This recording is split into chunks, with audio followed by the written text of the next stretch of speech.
At a bookstore dealing in a lot more than books.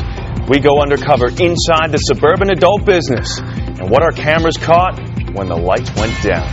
It is a Fox Chicago investigation that turned up a shocking secret sex club inside a suburban bookstore. Anna Devlantis is here with what she found out about the business and its ties to the mob. Anna? Robin and Jeff, we first learned about the bookstore a few months back after getting tips about what was taking place inside. It seemed odd that the adult bookstore had a stage, a shower, and charged admission. But when our camera went in, we were even more shocked to see what was actually going on.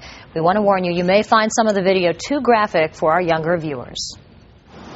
From the outside, you might think it was just another nondescript adult bookstore. But this Melrose Park business is hiding a dirty little secret. Our undercover camera revealed people showing up here for something other than books. Why is it here? It's not right. I just say this building here is shady. The video, or what we can show you of it, makes it clear the place is operating more like a sex club than a book club, and charging admission. An employee told our producer multiple rooms are devoted to group sex acts, like this room with the bed. He observed one woman with a line in front of her, and a transsexual performing acts on multiple people. Outraged neighbors are wondering why the place isn't shut down. How come somebody hasn't gotten rid of it yet? I don't like the idea of having that in the neighborhood. We wanted to ask Melrose Park Mayor Ronald Serpico how it's able to stay open and show him our video. We had a scheduled interview with the mayor to talk about the bookstore, but when we got here to Village Hall, he wasn't available for us. Someone in his office, however, did give us this statement. The statement reads, in part, our police have followed up on numerous complaints and even used undercover tactics. In an attempt to close the 15th Avenue bookstore, those efforts have proved fruitless thus far. The mayor did tell me on the phone his officers have gone in a dozen times to investigate and didn't find anything unusual. We went in one time, and you can see what we found. You're saying it's legal?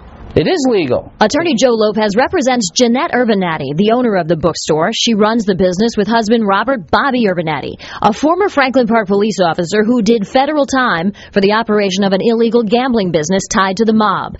The feds say he was operating as the cash man between mob bosses Anthony Centracchio and James Marcello. There's signs all over telling people not to have sex acts inside the store. Why would you have a sign up that says no sex acts? Because I think that's pretty standard in that particular type of adult entertainment business. What, a reminder not to have sex? A reminder, yes. And I think it's a pretty standard warning you'll find just about at any adult entertainment center. But when was the last time you heard of an adult entertainment place with a shower for the customers?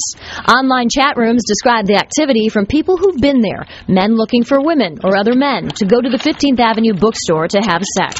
On Craigslist, personals from people arranging to meet for all kinds of scenarios with random partners at the bookstore. If Melrose Park isn't taking any action, they obviously want this business to operate there. Attorney Steve Greenberg provides legal analysis to Fox Chicago News. He says if nothing else, authorities could shut the place down for asking our producer if he wanted to buy alcohol. A business that doesn't have a liquor license shouldn't be offering liquor for sale, and that's the easiest way to shut down a business, because you can go in on an emergency basis and say you're selling liquor when you're not supposed to, and basically padlock the door pending a further hearing. We've learned the Sheriff's Department went inside and handed over possible violations for Melrose Park Police to investigate, but the business hasn't been slapped with any violations.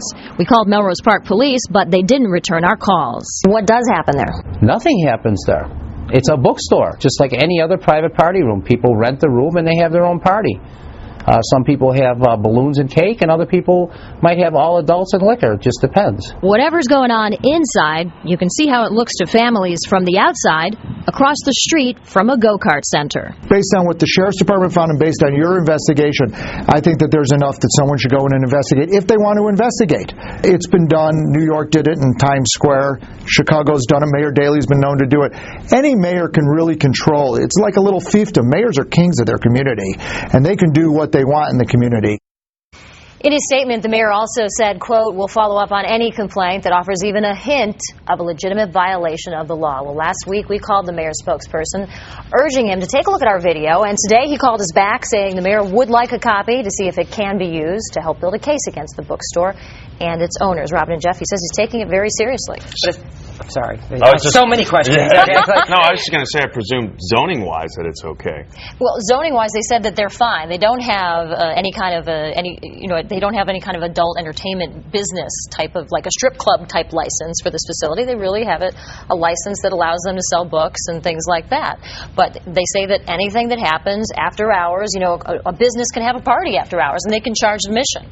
But they're not actually paying for the sex, is what they argue. But they can't sell drinks, and the implication almost is that the a dozen times officers have been there, they would see no indication of any wrongdoing. And Robin, they said they were back in there this weekend again. They didn't find anything. Obviously, the Sheriff's Department tells us they found something. They said they found liquor law violations as far back as 2008. They said they presented them to Melrose Park. They thought it was a slam dunk.